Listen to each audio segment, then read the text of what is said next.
I found a lot of very rich pastoral opportunities in the context of family life.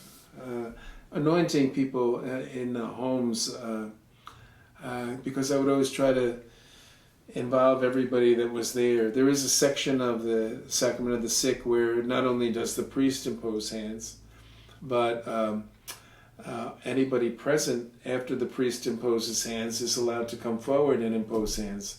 And I would invite everyone to do that. And I guess what was very touching for me about that was, in our culture, men are, it's not appropriate for a man to touch another man.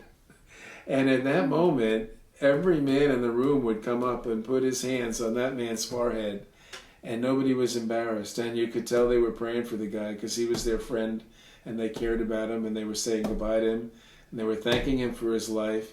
And so it gave them all this opportunity to express their care for the person, which I really believe the person who was being anointed experienced all that from the human touch, putting the hand on the head.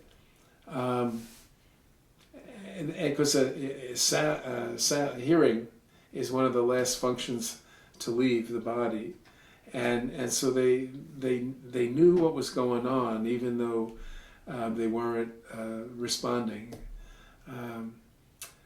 So as much as we could make it a community event, it wasn't just the priest doing his thing, but it was like everybody there being part of it.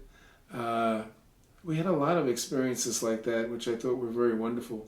Though I have to say, I've noticed little changes here this time that I think are really wonderful. Like, I found it was Vito Piazza who added them to the baptismal ritual, where you have the blessing for the siblings, which I think is so terrific. And then also inviting all the parents present in the church to sign their children with the sign of the cross after you have the parents and godparents do that with the infant being baptized. And that's also Vito. And I thought there was a great additions. I can't imagine any bishop would get upset.